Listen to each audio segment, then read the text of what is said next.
बघा, आपलं असं ठरलं होतं की एव्हरी सॅटरडे आपल्याला काय करायचं आहे, व्होकॅबलरी सेशन डिस्कस करायचं आहे, बरोबर.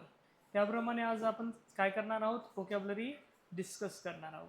जे एम पी एस सीमध्ये आता काय झालं माहिती आहे का, आपली जी सरळ सेवेची पूर्ण ज्या काही परीक्षा आहेत ते कोणाकडे गेल्यात, एम पी एस सीकडे गेल्यात है ना. त्या पॅटर्न आपल्याला जावं लागेल, बरोबर. त्यामुळं आपण त्याच पद्धतीनं आता क्वेश्चन पुढे टॅकल करणार आहेत किंवा क्वेश्चनची प्रॅक्टिस घेणार आहोत. जशी M P S C group सीला क्वेश्चन विचारते त्या पद्धतीनेच आपण काय करणार आहोत, क्वेश्चनची प्रॅक्टिस. आणि तुम्हाला जे काही पेपर्स असतील, म्हणजे तुमच्या ज्या काही टेस्ट घेतल्या जातील त्यासुद्धा त्याच पद्धतीने घेतल्या जातील ज्या पद्धतीनं ग्रुप सीला क्वेश्चन्स येतात, बरोबर.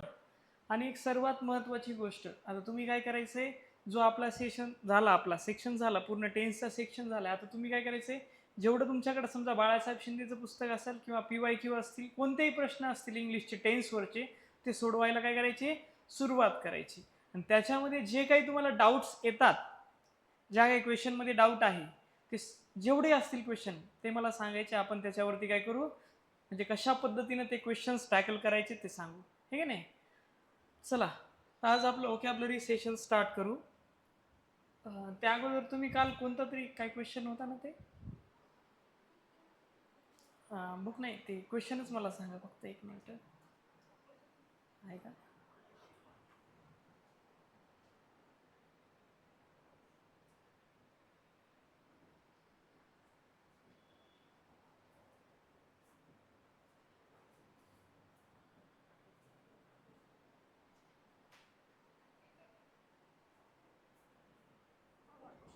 नववा ना, ठीक.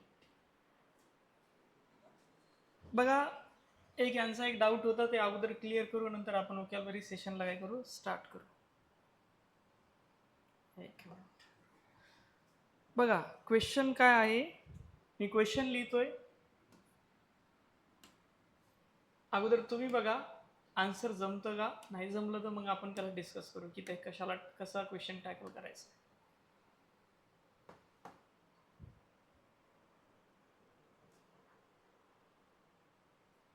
लॉग झाला, लॉग झाला तुमचा.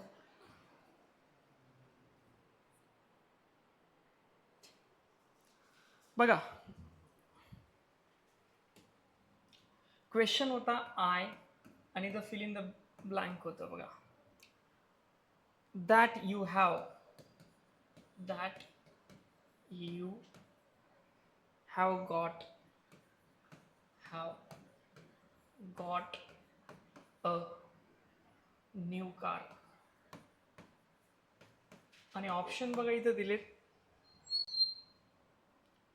पहिलं आहे ऑप्शन हॅव हर्ड, दुसरं ऑप्शन आहे आय एम हिअरिंग,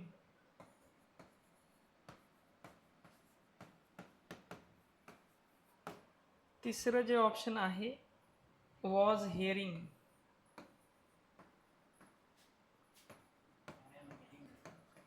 एक मिनिट हां, आणि चौथं जे ऑप्शन आहे हिअर. चला बरं, तुम्ही सांगा.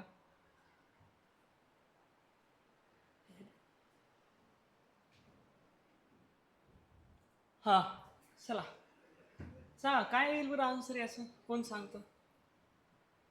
नुसतं आन्सरच सांगू नका, काय येईल ते पण सांगावं लागेल आपल्याला, बरोबर. बरं काय येईल, हॅव हर्ड येतं का, नाही येत. बरं काय येत नाही, ठीक आहे, ते नंतर डिस्कस. आय एम हिअरिंग येतं का, हां येतं. तसं काल वाचल्या वाचल्या मी गडबडीमध्ये मलाही वाटलं आय एम हिअरिंग येतं, ठीक आहे नाही. मला नंतर काय वेळा लगेच वाटलं हॅव हर्ड येतं, ठीक आहे नाही. पण नंतर मग आता पाहिलं तर आता लक्षात येते मला काय नेमकं आहे. बघा याच्यामध्ये हे अगोदर कॉन्सेप्ट शिकण्या अगोदर तुम्हाला दुसरा कॉन्सेप्ट सांगतो नेमका ह्या सगळ्या वर्ब्सचा, मग नंतर तुमच्या लक्षात येईल की इथं कोणतं वर्ब येतं, म्हणजे कोणतं वर्बचं फॉर्म येतं. बघा लक्षात घ्या, मी तुम्हाला पहिल्याच दिवशी म्हणजे पहिल्या 2 दिवसानंतर मला आठवतंय, तुम्हाला मी वर्बचे फॉर्म प्रकार सांगितलेले. 2 प्रकारचे वर्ब असतात आणि त्यांचा यूज बी सांगितला होता सिम्पल प्रेझेंट टेन्समध्ये. वर्ब्सचे 2 प्रकार सांगितले होते. एक सांगितला होता ॲक्शन, आणि दुसरं कोणतं होतं, नॉन ॲक्शन, बरोबर. काय सांगितलं होतं, एक असतात ॲक्शन वर्ब दुसरे असतात नॉन ॲक्शन्स.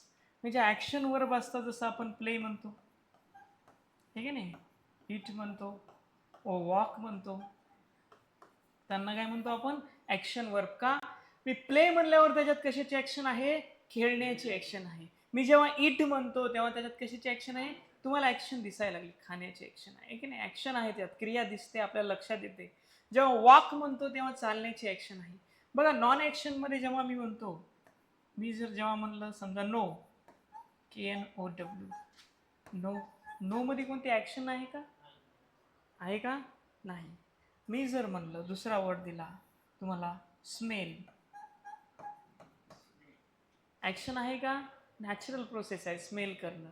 एखाद्याला ओळख असण्यासाठी आपण नो म्हणतो, त्याला काय म्हणतो, नो म्हणतो. तिसरं मी तुम्हाला दिलं समजा हिअर. चौथं तुम्हाला देतो लाईक. या शब्दामध्ये कोणती ॲक्शन दिसायली तुम्हाला, नाही ना, ॲक्शन आहे का, नाही.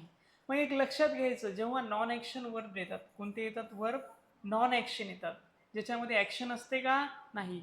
बघा मी हिअरला का ॲक्शन म्हणू शकत नाही हे समजून घ्या, आणि त्याचं सेंटेन्स का फ्रेम होऊ शकत नाही ते पण समजून घ्यायचं आहे. आपल्याला एकदम बेसिकपासून अंडरस्टँड करायचं आहे की कोणत्या पद्धतीने क्वेश्चनला आपल्याला टॅकल करता येईल.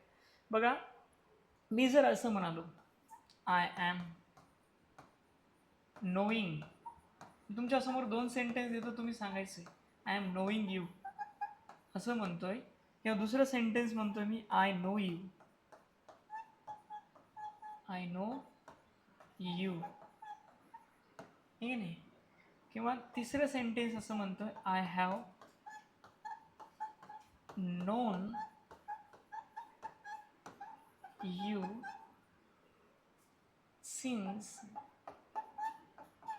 Since last 1 year. चला या तिन्ही सेंटेन्स पैकी कोणतं सेंटेन्स बरोबर आहे तुम्ही ठरवायचं. पहिलं सेंटेन्स बघा, आय एम नोईंग यू, ही सेंटेन्स बरोबर आहे का. आपण एखाद्याला म्हणू शकतो का मी तुला ओळखत येत आहे, असं म्हणतो का, अजूनही म्हणजे आताही ओळखत आहे, नंतरही ओळखणं चालूच असेल, अगोदरही चालूच होतं, असं म्हणतो का, नाही. जेव्हा नोईंग येतं तेव्हा कॉन्टिन्युअस ॲक्शन होती, त्याच्यामध्ये काय होतं की आत्ता ती गोष्ट चालू आहे. आपण म्हणू शकतो का मी तुला ओळखत येत आहे, नाही ना. आपण काय म्हणतो, मी तुला ओळखतो, आय नो यू. मी काय म्हणतो, आय नो यू, मी तुला ओळखतो, तुला कुठेतरी पाहिलं होतं, तुला ओळखतो, बरोबर, आय नो यू म्हणतो. मला सांगा दुसरं वाक्य बरोबर, पहिलं वाक्य चूक, तिसरं वाक्य बरोबर आहे का चुकीचं आहे, बरोबर आहे का चुकीचं आहे, बरोबर आहे. काय म्हणते, I have known you since last 1 year, मी मागच्या एका वर्षापासून तुला ओळखतो, बरोबर आहे ना. ह्याच्यात पूर्ण क्रिया दिली ना आपल्याला, एक्झॅक्ट टाइम म्हणजे परफेक्ट रिझल्ट दिलाय. जेव्हा परफेक्ट रिझल्ट येतो ना, परफेक्ट रिझल्ट येतो कधीपासून, केव्हापासून, आहे का नाही, तेव्हा आपण परफेक्ट टेन्स वापरतो, आणि त्याच्यामध्ये आहे का नाही हॅव नोनचा वापर करू शकतो एखाद्याला ओळखण्यासाठी, बरोबर. तशाच पद्धतीने बाकीच्या वर्बमध्ये सुद्धा आपल्याला काय करायचं आहे, त्या वर्बचा यूज करायचा आहे. आता बघा बॅक टू द क्वेश्चन, आणि एक लक्षात ठेवायचं, जे काही नॉन ॲक्शन वर्ब आहेत, जे काही नॉन ॲक्शन, ज्याच्यामध्ये ॲक्शन नाही, ज्याच्यामध्ये ॲक्शन नाही आहे, अशा सर्व वर्बसाठी आपल्याला काय वापरायचं आहे, सिम्पल प्रेझेंट टेन्स वापरायचा आहे. कोणता टेन्स वापरायचा आहे, सिम्पल प्रेझेंट वापरायचा आहे, सिम्पल प्रेझेंट टेन्स यूज करायचा आहे. तिथे दुसरा कोणता टेन्स येईल का, नाही येणार. बघा आता बॅक टू द क्वेश्चन, हे लिहिताय का तुम्ही सर्वजण, ठीक आहे, नोट करा एकदा.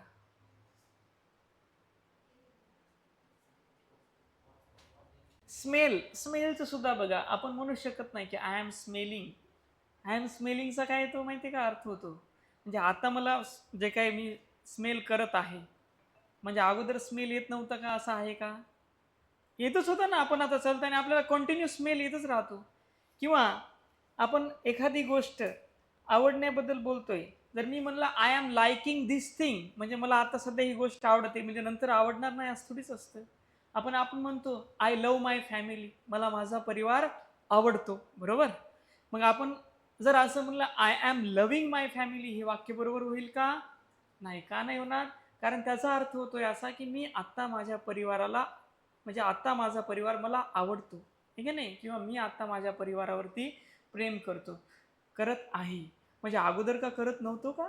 नाही. म्हणजे जी गोष्ट ज्याच्यामध्ये ॲक्शन नाही आहे, नॉन ॲक्शन आहेत, त्यांच्यासाठी नेहमी कोणता टेन्स वापरायचा आहे? सिम्पल प्रेझेंट टेन्स वापरायचा आहे. आणि जेव्हा आपल्याला एक्झॅक्ट परफेक्ट रिझल्ट दिला असेल, कधीपासून केव्हापासून, नाही का नाही, तेव्हा आपण कोणता टेन्स वापरतो? प्रेझेंट परफेक्ट टेन्स वापरू शकतो. आलं लक्षात? आता बॅक टू द क्वेश्चन. आपल्या क्वेश्चनमध्ये काय दिले तुम्हाला लगेच लक्षात येईल बघा. बघा सांगा आता काय येईल इथे. बरोबर. आता सर्वांना क्लिअर झालं. काय येईल इथे? हिअर येणार. ठीक आहे नाही? काय येणार नाही? कारण आपल्या लक्षात आलंय. पण एक लक्षात घ्यायचं, ह्या हिअरचा यूज इथं काय केलाय माहिती का? I dash that you have got a new car. मी काय सेंटेन्स मध्ये काय म्हणते? I dash that you have got a new car. म्हणजे ही काय आहे? एक न्यूज आहे. काय आहे? न्यूज आहे ना. मला लक्षात आलं किंवा मी ऐकलंय, मी काय केलंय हे की नाही, की तू काय घेतली किंवा तुझ्याकडे काय आहे? एक नवीन कार आहे असं मला कळालंय. म्हणजे मला ती बातमी कळाली. जेव्हा न्यूजच्या संदर्भामध्ये आपण हिअरचा वापर करतो, कशाचा? हिअरचा, आहे का नाही? हिअरचा. तेव्हा कोणतीही न्यूज घ्या, म्हणजे ज्याच्यासाठी नॉन ॲक्शन वर्ब येतं, कोणतेही वर्ब येतं, आहे का नाही? जेव्हा आपण न्यूजच्या संदर्भामध्ये त्याचा वापर करतो, तेव्हा वर्बचं कोणतं फॉर्म येतं? फर्स्ट फॉर्म येतं. कोणतं येतं? First form. त्यालाच आपण बेस फॉर्म म्हणतो. कोणतं फॉर्म म्हणतो? Base form. की आता मी समजा एखादी न्यूज ऐकली, तुझ्याकडे हे आहे, तुझ्याकडे ते आहे, आपण काय वापरतो त्यासाठी? I hear. काय वापरतो? आय हिअर म्हणतो आपण. तिथे आय एम हिअरिंग म्हणतो का? मी ऐकत येत आहे असं म्हणू शकतो का? किंवा आय वॉज हिअरिंग असं म्हणू शकतो का? का आय हॅव हर्ड म्हणू शकतो? नाही. आलं लक्षात? समजलं आता? क्लिअर आहे? हा, मी ते पण सांगतो तुम्हाला. पण ऍक्च्युली मी ते पण अभ्यासलं, लक्षात घेतलं. हॅव हर्ड जे हे आहे का बरोबर? पण ऍक्च्युली आपण न्यूजच्या संदर्भामध्ये जेव्हा आपण वापर करतो, एखादी न्यूज आपल्याला मिळाली, तेव्हा ऍक्च्युली हिअरच येतं. आणि तुम्ही जर ग्रॅमॅटिकली जर म्हणत असाल, म्हणजे मला असं कळालंय, म्हणजे ती परफेक्ट ऍक्शन होती बरोबर, तेव्हा तिथं काय येतं? हॅव हर्ड येतं. म्हणजे इथं तुमचे मॅक्झिमम जर तुम्हाला क्वेश्चन टॅकल करायचा असेल, तिथे हिअरच येतं. वाटलंच तर तुम्ही एखादं गुगल करून पहा. मी त्याच्यात थोडंसं रिसर्च केलं हिअरवरती.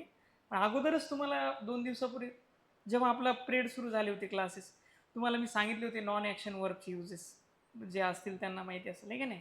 त्याच्यामध्येही सांगितलं होतं. पण मी काल थोडंसं कन्फ्यूज झालो, त्याच्यामुळे मी स्वतः त्याच्यात पाहिलं. मग तिथं मला 2 आन्सर लक्षात आले, हॅव हर्ड आणि हिअर. मग जेव्हा माझ्या लक्षात आलं असं, की जेव्हा आपण एखादी न्यूज आपल्याला कळाली असं म्हणतो, तेव्हा काय येतं? वर्बचं बेस फॉर्म येतं. कोणतं फॉर्म येतं? बेस फॉर्म येतं. आणि जर तुम्ही ग्रॅमॅटिकल म्हणत असाल, हॅव हर्ड येतं. पण जेव्हा दोन्ही ऑप्शन तुम्हाला दिले असतील, तर ॲप्रोप्रिएट तुमचा ऑप्शन कोणता असेल? हिअर असेल. हे लक्षात ठेवा. आलं लक्षात? वाटलं तर तुम्ही आणखीन बघा, ठीक आहे नाही? तुम्हाला काही कळालं तर ते तुम्ही मला सांगा, तसं काहीच नाही. ओके, आलं लक्षात? हां, हो, तुम्हाला दॅटचं सांगितलं होतं का मी? दॅटचं काय? हां हां, ते पण सांगितलं होतं ना तुम्हाला. पुढं कोणती ॲक्शन असल्यावर काय सांगितलं होतं? हां हां, ठीक आहे ठीक आहे. असं काय, आता मी एकदा, हां, दॅटचा यूज सांगितला होता वाटतं मी तुम्हाला, बरोबर. दॅट जेव्हा कंजंक्शन आपण वापरतो ना, त्याच्या पुढे जर परफेक्ट ॲक्शन असेल, तर अगोदर आपण काय वापरतो? सिम्पल प्रेझेंट वापरतो. बरोबर, आता लक्षात आलं. सांगितलं होतं. ओके. त्याच्यामुळे अप्रोप्रिएट ऑप्शन कोणता आहे? हिअर आहे. हे लक्षात ठेवा. आणि जेव्हा तुम्ही ग्रॅमॅटिकल म्हणता, जेव्हा समजा हिअर ऑप्शनच नसेल इथं, आणि हे दुसरे तिसरे ऑप्शन आणि हॅव हर्ड असेल, तेव्हा तुम्ही एक्झाममध्ये याला क्लिक करू शकता, आहे की नाही? पण मोस्ट ॲप्रोप्रिएट जेव्हा असतं, तेव्हा हिअरच येतं. हॅव हर्ड येतं का? येत नाही. हे लक्षात ठेवायचं. कळालं? ठीक आहे. आणि आणखीन तुम्ही काय करा, पूर्ण टेन्सवरती तुमच्याकडे जेवढे बुक्स असतील, म्हणजे जे काही बुक तुम्ही रेफर करता किंवा PYQचे असतील, ते पूर्ण टेन्स त्याच्यावरून पूर्णच ते क्वेश्चन टॅकल करा. आणि जे जे नाही समजले आपण ते इथे डिस्कस करू. पूर्ण टेन्स, कारण तुम्हालाही कळालं पाहिजे आणि मलाही कळालं पाहिजे, बरोबर का नाही? ठीक आहे. बरं, तुम्ही बघितले असताना जमायलेत का नाही क्वेश्चन्स? जमायलेत ना? म्हणजे कुठे एखाद्या वेळेस असा प्रॉब्लेम येतो, एखादी मायनर असते मिस्टेक, पण बाकीचे तर क्वेश्चन टॅकल व्हायलेत ना, आपण ज्या पद्धतीने शिकलो, हो ना? प्रयत्न करा, कारण ते महत्वाचं आहे आपल्याला. बघा, आपण व्होकॅब्युलरी सेशनकडे येऊ.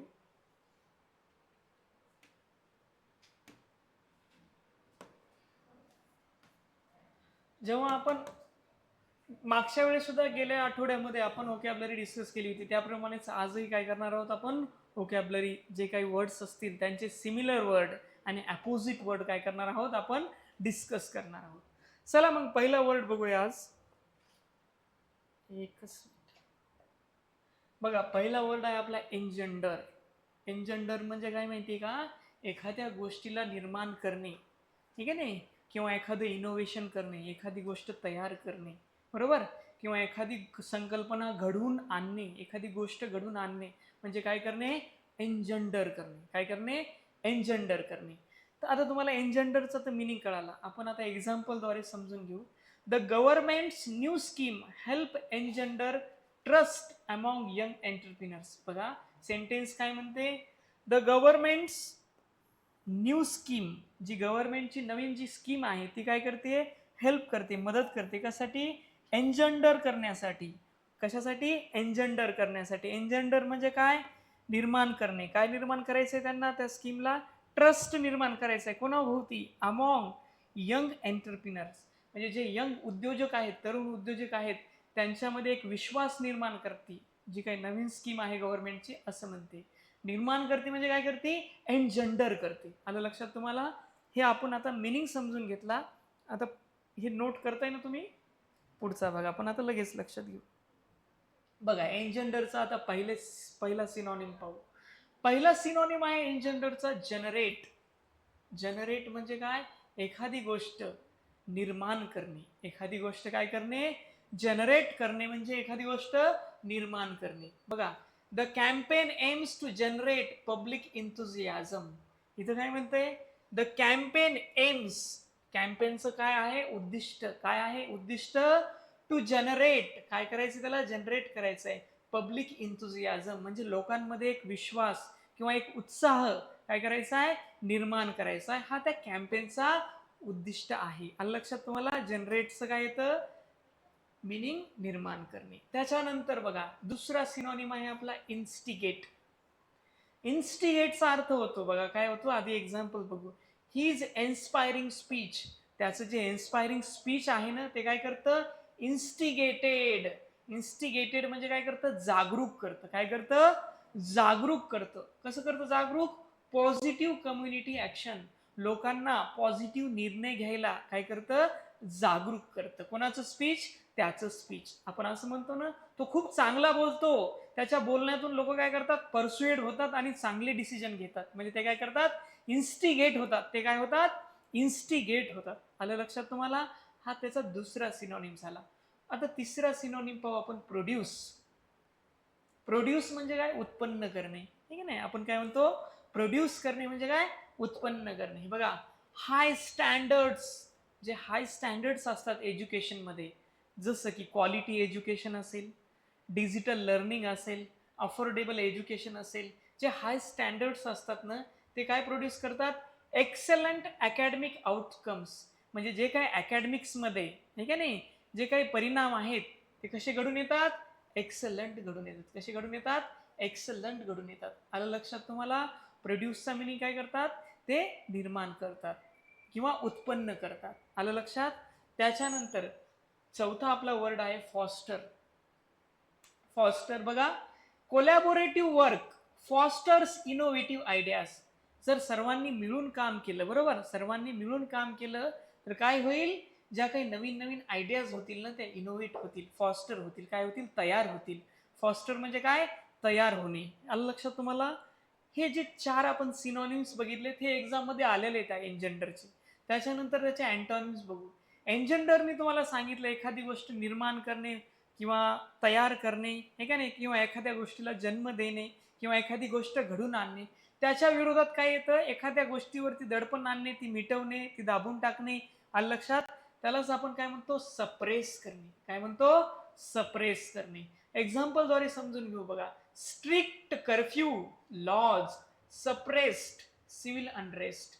जर स्ट्रिक्ट कर्फ्यू लॉज आणले, ठीक आहे नाही, समजा समजा गव्हर्नमेंटनं काय केलं, जर अशांततेचं जर वातावरण असेल, ठीक आहे नाही, ते वातावरण दाबण्यासाठी, ठीक आहे ना, ते वातावरण कमी करण्यासाठी, म्हणजे एकदम शांततेचं वातावरण करण्यासाठी काय केलं, कर्फ्यू जर लावला तर तो काय करतो, सप्रेस्ड करतो. कशाला? सिव्हिल अनरेस्टला. म्हणजे जे काही सोसायटीमध्ये अनरेस्ट म्हणजे जो गोंधळ चालू आहे तो गोंधळ कमी करण्यासाठी काय करतो? तो सप्रेस करतो. आलं लक्षात तुम्हाला? समजलं? ओके. त्याच्यानंतर बघा दुसरं क्वेल. क्वेलचा काय अर्थ होतो बघा? Authorities acted swiftly to quell false rumours.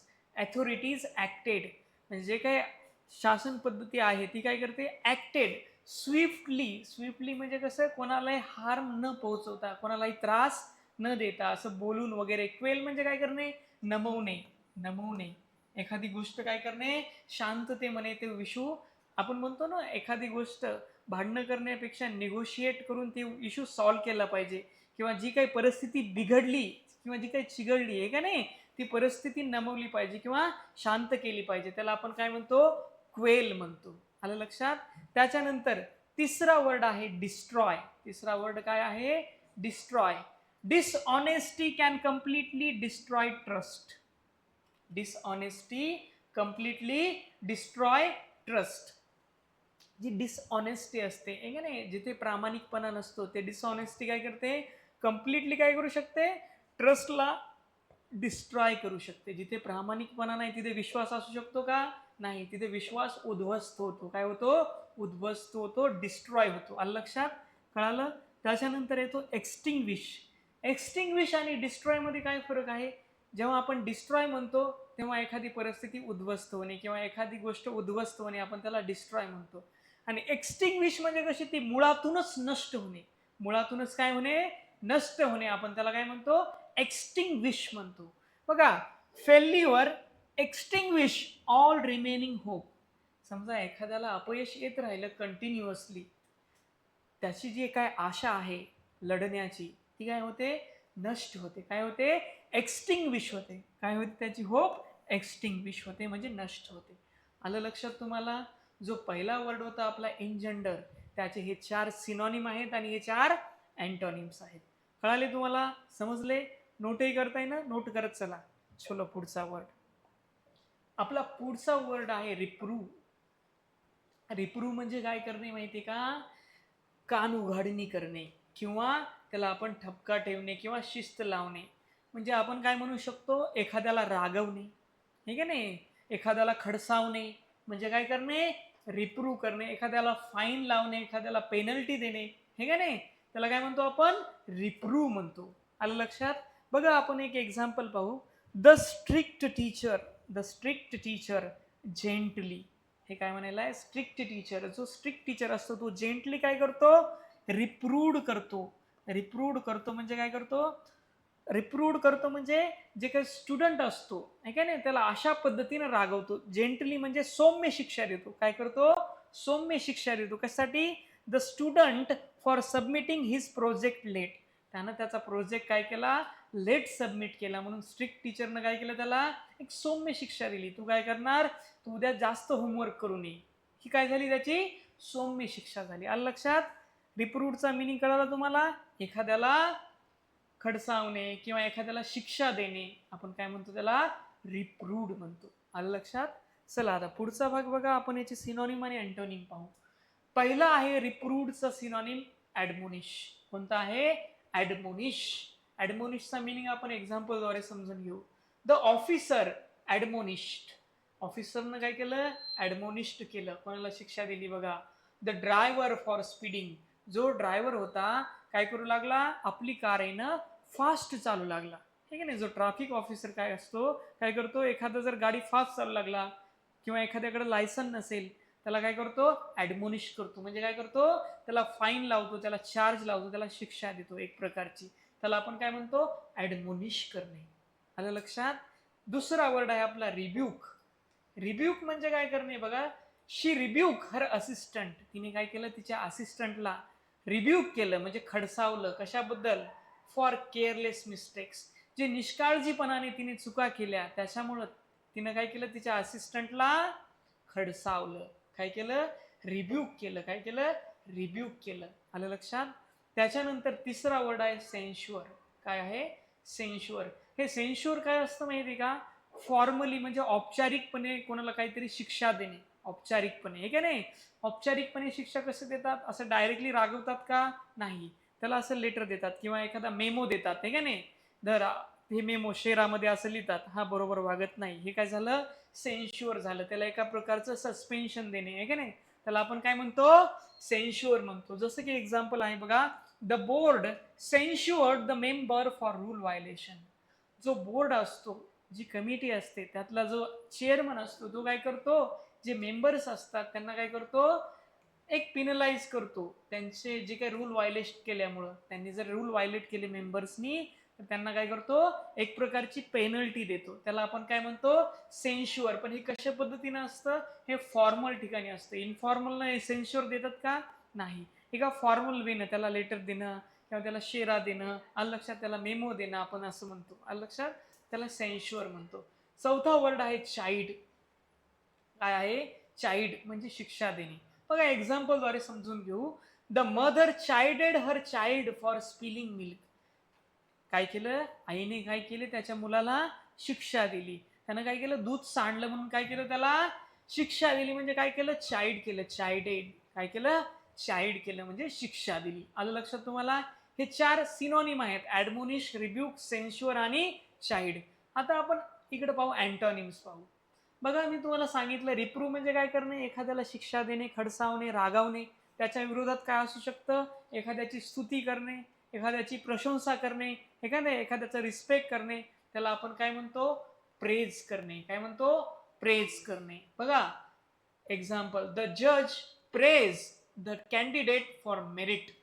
जजनी काय केलं, जे काही स्पर्धेमध्ये कॅन्डिडेट होते, हे का नाही, त्यांच्यापैकी काही कॅन्डिडेटनं मेरिटमध्ये आले, ते कशामध्ये आले, मेरिटमध्ये आले, त्याच्यामुळे त्यांची काय केली, स्तुती केली, त्यांची प्रशंसा केली. आलं लक्षात तुम्हाला. प्रेजचा काय आहे, प्रेज हा काय आहे, आपला रिप्रूव्हचा अँटोनिम आहे. दुसरा वर्ड बघा, commend. The officer commended fire fighters for बेवरी.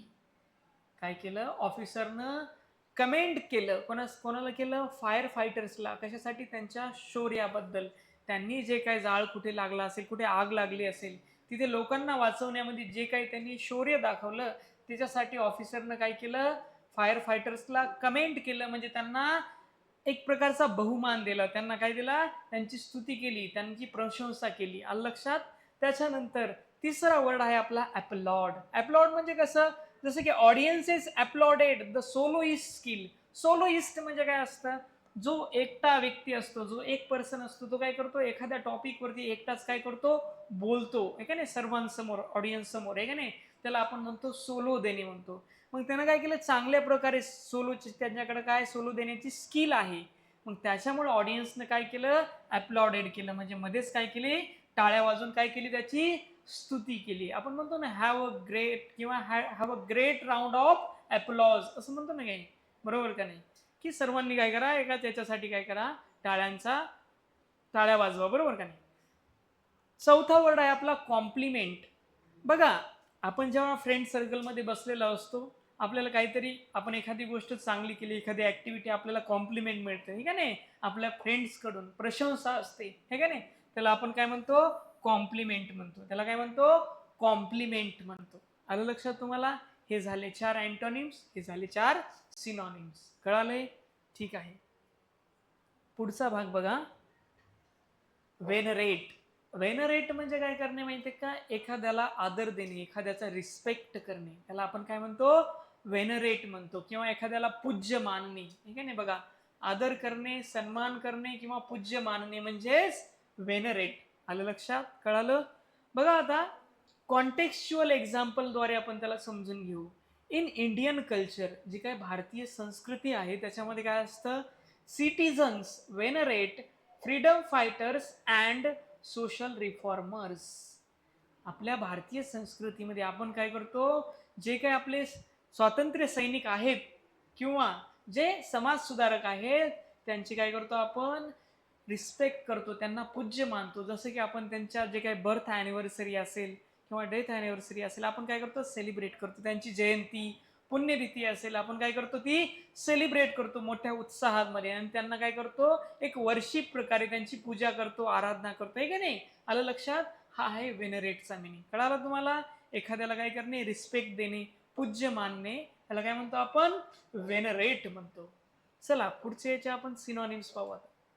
Synonyms मध्ये बघा, पहिला सिनोनिम आहे वेनरेटचा रेवर. काय आहे, रेवर.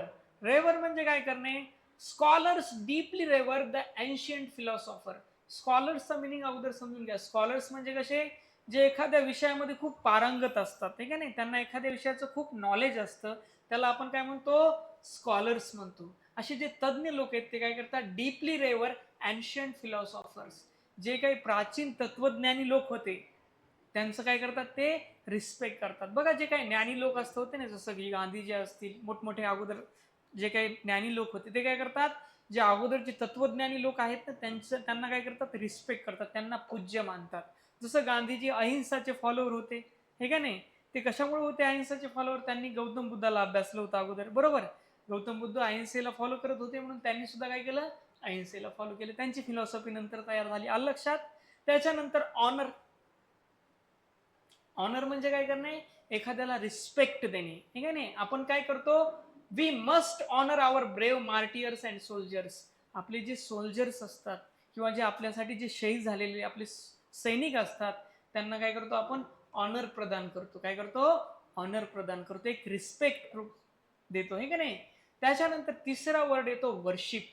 वर्शिप म्हणजे काय करणे, पूजा करणे, आलं लक्षात. जसं डेवोटीज वर्शिप होली रिव्हर डेटीज, हे नाही, ज्या काही रिव्हर डेटीज आहेत त्यांची काय केली जाते, वर्शिप केली जाते, त्यांची पूजा केली जाते, आलं लक्षात. त्याच्यानंतर एस्टीम. एस्टीम म्हणजे काय करणे बघा, the senior scientist was highly esteem by peers. बघा एस्टीम म्हणजे काय करणे, खूप हायली रिस्पेक्ट देणे त्याला. एखादा सायंटिस्ट असतो किंवा एखादा मोठा माणूस असतो, मोठा माणूस म्हणण्यापेक्षा नॉलेजेबल पर्सन असतो त्यांच्या एखाद्या टीममध्ये, तर बाजूचे मेंबर काय करतात, सोबतचे मेंबर त्या ज्या सायंटिस्ट असेल किंवा एखादा तो सिनियर लीडर असेल त्याला काय करतात, खूप रिस्पेक्ट देतात. ते आले की उभा टाकायचं, ते आले की सगळं व्यवस्थित ठेवायचं, याला काय म्हणतो आपण, एस्टीम म्हणतो. काय म्हणतो, एस्टीम करतो, एक प्रकारची हायली रिस्पेक्ट देणे, आलं लक्षात. आता हे झाले सिनोनिम झाले. वेनरेट म्हणजे तुम्हाला मी सांगितलं, एखाद्याला पूज्य मानणे, एखाद्याचा आदर करणे. त्याच्याच विरोधी काय येतं, एखाद्याला तिरस्कार करणे, ठीक आहे नाही, किंवा झिडकारणे आपण म्हणतो, ठीक आहे नाही. बघा पहिला त्याचा एंटोनिम आहे डिस्पाइज. डिस्पाइज म्हणजे बघा, citizens despise leaders involved in fraud. जे काही लीडर्स असतात जे फ्रॉड मध्ये सामील झालेले असतात, लोक त्यांना चांगलं समजतात का, नाही, त्यांचा तिरस्कार करतात. वेगवेगळ्या ठिकाणी हे नाही, सोशल मीडियावर त्यांच्यावर कमेंट होते वेगवेगळ्या प्रकारे, हे नाही, आलं लक्षात. त्याच्यानंतर दुसरं आहे स्कॉर्न. दुसरं काय आहे, स्कॉर्न. स्कॉर्न म्हणजे काय, critics scorn the poorly executed proposal. Scorn म्हणजे काय करणे, एखाद्यावरती टीका करणे, गंभीर टीका करणे, त्याला काय म्हणतो आपण, स्कॉर्न म्हणतो. त्याच्यानंतर डिसडेन. डिसडेन म्हणजे सुद्धा काय होतं, एखाद्याचा तिरस्कार करणे किंवा टीका करणे किंवा निंदा करणे, त्याला आपण म्हणतो डिसडेन म्हणतो. He treated the dishonest officer with disdain, आहे की नाही, त्यानं कशा पद्धतीने डिसऑनेस्ट ऑफिसरला ट्रीट केलं, एकदम तिरस्काराच्या भावनेनं काय केलं, त्याला ट्रीट केलं. डिसडेन म्हणजे काय करणे, तिरस्कार करणे, आलं लक्षात. एक्सक्रेट.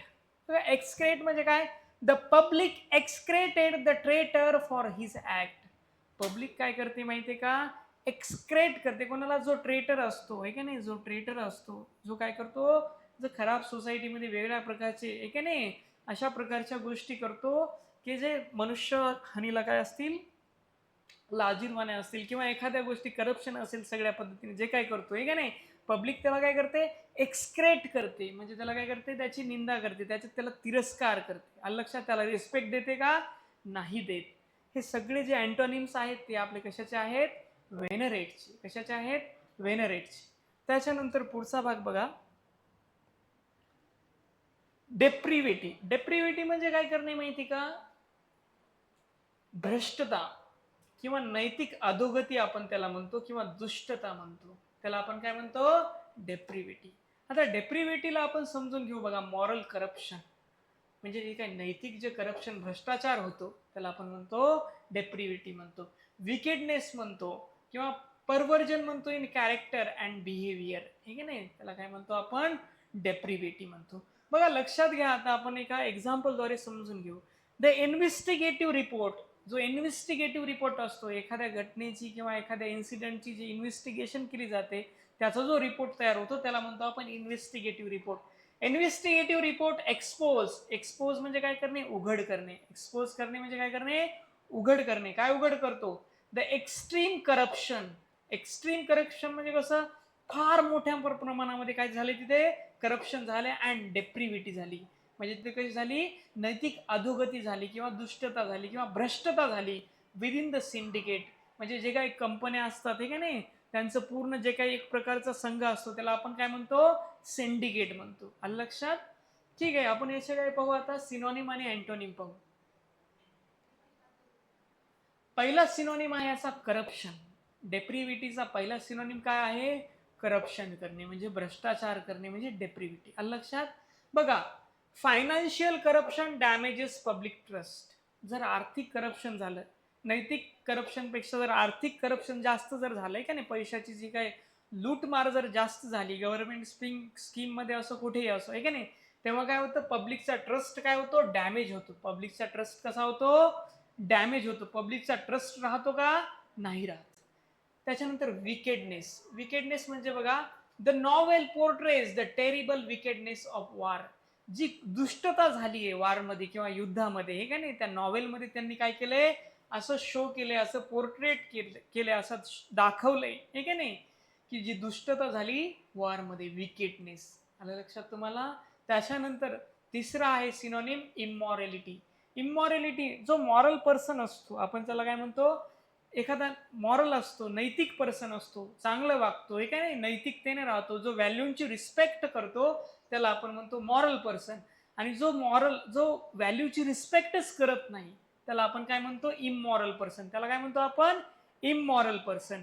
मग जी इमॉरॅलिटी असते त्यालाच आपण अनैतिकता म्हणतो. काय म्हणतो, अनैतिकता. आता बघा, reformers actively fought against public immorality. जे रिफॉर्मर्स असतात, जे सुधारक असतात, ते काय करतात, नेहमी संघर्ष करतात, फाईट करतात. कोणासोबत, जी पब्लिक इमॉरॅलिटी असते, जे लोकांसोबत जी काय अनैतिकता जी घडते त्याच्या विरोधात काय करतात, ते संघर्ष करतात. आलं लक्षात तुम्हाला? त्याच्यानंतर चौथा आहे आपला व्हॉइस. व्हॉइस म्हणजे कसं, excessive gambling was his only voice. जास्त प्रमाणामध्ये तो गॅमलिंग करतो, हेच त्याचं काय आहे, म्हणजे चुकीची गोष्ट आहे, हीच त्याची काय आहे, दुष्टता आहे. आलं लक्षात? त्याच्यानंतर आपण इकडे जाऊ आता अँटोनिम्सकडे. पहिला अँटोनिम आहे बघा आपला व्हर्च्यू. आता मी तुम्हाला सांगितलं, जी अनैतिकता असते किंवा करप्शन असतं ते आपण काय म्हणतो, त्याला सिनोनिम म्हणतो. त्याच्या उलट काय असेल, व्हर्च्यू असतं. काय असतं, व्हर्च्यू. जे मूल्य असतात हे का नाही, जे डीप रिस्पेक्ट असते त्याला आपण काय म्हणतो, व्हर्च्यू म्हणतो. बघा, honesty and patience are essential human virtues. Honesty म्हणजे काय, प्रामाणिकपणा, आणि जो संयम आहे तो जे माणसाचे काय आहेत, खूप महत्वाचे ह्युमन व्हर्च्यूज आहेत. ते खूप म्हणजे माणसाचे महत्वाचे व्हॅल्यूज आहेत. आलं लक्षात? त्याच्यानंतर दुसरा आहे मॉरॅलिटी. दुसरा काय आहे, मॉरॅलिटी. मॉरॅलिटीचा मिनिंग होतं strong morality guide sound decision making. जर एखाद्याची मॉरॅलिटी खूप स्ट्रॉंग असेल ठीक आहे नाही, त्याची डिसिजन मेकिंग सुद्धा कशी होते, एकदम साऊंड होते. साऊंड म्हणजे कशी, खूप चांगल्या पद्धतीने तो काय करू शकतो, डिसिजन घेऊ शकतो. आलं लक्षात? समजलं? त्याच्यानंतर तिसरं आहे अपराईटनेस. अपराईटनेस म्हणजे कसं, कोणत्याही परिस्थितीमध्ये स्वतःला न बदलणारा, ठामपणे ठेवणारा, त्याला म्हणतो आपण अपराईट पर्सन. त्याला काय म्हणतो आपण, अपराईट पर्सन. बघा, द जज is known for her moral uprightness. ते जज असतात ना, ते काय करतात, तिच्या मॉरल अपराईटनेस साठी काय करतात, म्हणजे तिला ओळखतात, तिला तिच्या मॉरल अपराईटनेस साठी काय केलं जातं, ओळखल्या जातं. आलं लक्षात? त्याच्यानंतर चौथा आहे प्युरिटी. प्युरिटी म्हणजे काय, आता बघा मी तुम्हाला सांगितलं, इथे अँटोनिम सांगितलं, दुष्टता सांगितलं होतं हे का नाही. प्युरिटी म्हणजे कसा, एखादा आपल्या व्हॅल्यूजमध्ये किंवा आपल्या लाईफमध्ये फार प्रामाणिक असतो, कसल्याही प्रकारचं म्हणजे वाईट दुष्टता वगैरे करत नाही हे का नाही, त्याला आपण काय म्हणतो, प्युअर म्हणतो. त्यालाच आपण काय म्हणतो, प्युरिटी म्हणतो. Her intention reflected complete purity of heart. तिचं जे इंटेन्शन आहे, तिचा जो हेतू आहे तो काय दाखवतो आपल्याला, कम्प्लीट प्युरिटी ऑफ हर्ट हे का नाही. आलं लक्षात तुम्हाला? हे सगळे जे अँटोनिम्स आहेत ते कशाचे आहेत? ते आहेत डेप्रिव्हेटिव्हचे. कळालं? समजलं? ठीक आहे, आज आपण इथे थांबू. बाकीची जी व्होकॅब्युलरी आहे ते आपण पुढच्या पिरियडमध्ये पाहू, म्हणजे पुढच्या सेशनमध्ये आपण स्टडी करू. आलं लक्षात? आणि एकदा तुम्ही ते पुन्हा एकदा सांगतो, जे काही PYQ आहे त्याच्या मागे आता लागा. कारण PYQ जर तुम्ही टॅकल केले नाहीत तर आपला इथं काहीच फायदा होणार नाही बरं का. त्याच्यामुळं थोडंसं त्याच्या मागे लागा. ओके, चालेल.